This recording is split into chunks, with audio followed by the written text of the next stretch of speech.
So Rose, first of all, I miss Mishka at the open workouts Yeah. yesterday. Isn't she here with you? No, no. Yeah, I wouldn't travel overseas with her. Is this your first fight without her with you, or it's been something happened before? No, I've had other fights without her before. I just started, like, I'd say since I fought Paige Van Zant to up till the last one is when I've always had her with me. Yeah. Is this different in a way to not have her with you here? It is a little different, but at the same time, I haven't really thought about it that much. We're on a mission, so yeah. I was checking on her Instagram, and you haven't posted that in more than 2 years. Right? Yeah. You just give it up.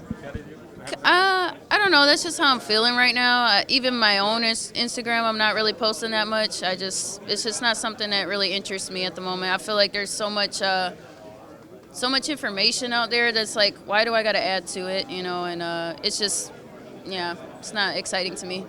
Speaking of the open workouts yesterday, you were very emotional in the end. What was going through your mind there when you were talking and you were fighting tears in the end? Yeah, because sometimes because I get down on myself for maybe not always saying grateful or just kind of like being a nanny poo is what I like to call it, but like a negative Nancy maybe, and just fighting those negative voices all the time, and then but also like being lifted up by people that's genuinely excited to see me here, and it's just awesome. I appreciate it, because sometimes it's hard to stay excited myself. So to see other people be so excited is just kind of like it moves me.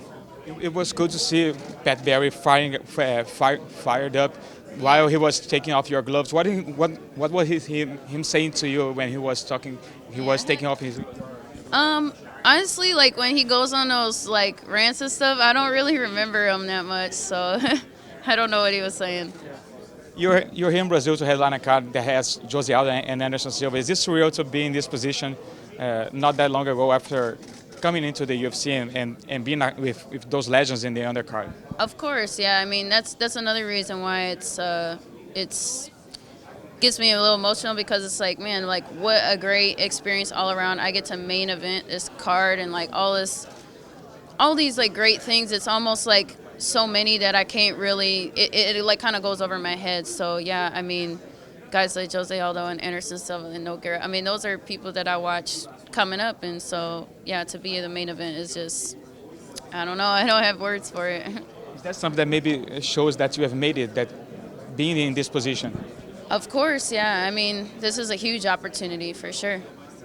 Years ago, you won the Ultimate Fighter, and you were seen as the next Ronda Rousey. Everybody was talking about you.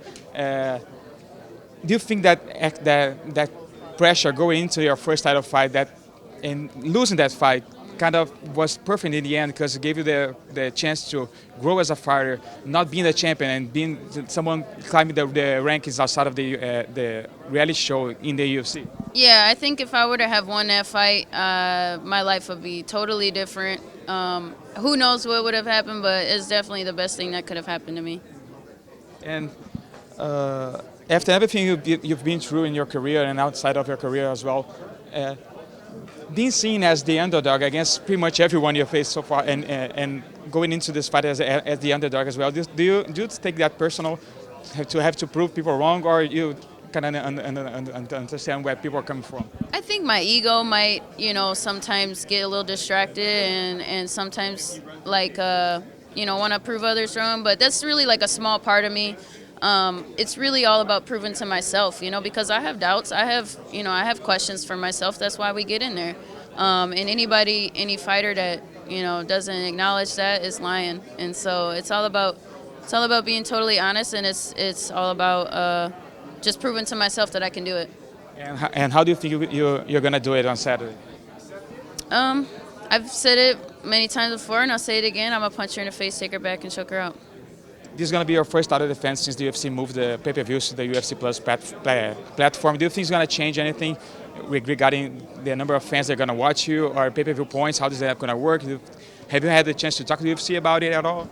No, I feel like I'm always on the cusp of like right before something changes, and so like it's just kind of the pattern that's gone on in my career. So I don't know. I don't have no control over it, and we'll worry about that later.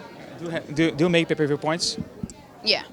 So do you plan on sitting with them to talk about it? Because the last numbers of the pay-per-view weren't that great if there was reported. So Yeah. do you plan on trying to cut a better deal with them?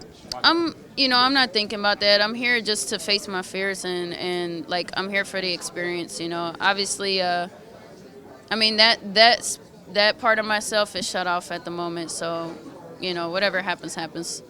You have obviously focused on this fight, but Michelle Waterson is here in Rio as well. She is probably next in line. Do you think that she's deserving the number one contender in line after this fight? I don't really know.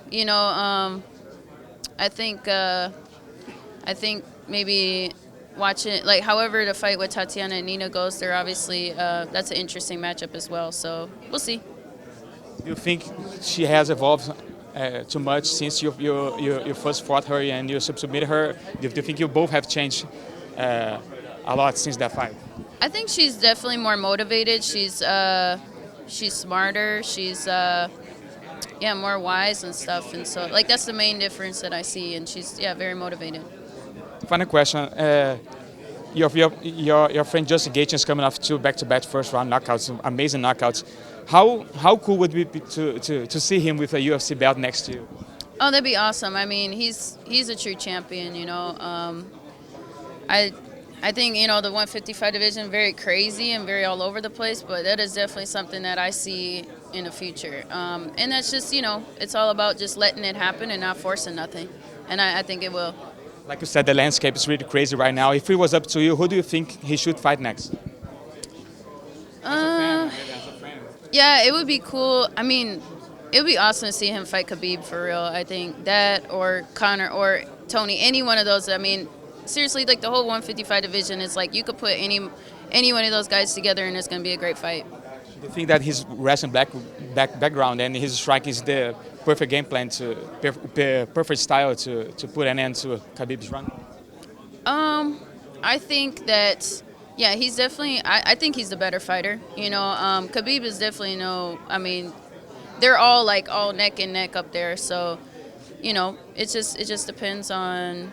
He obviously has, in my opinion, I think he has better striking, and I think he's learning how to use his wrestling and stuff like that in his fights, and he's a lot smarter now. So, I think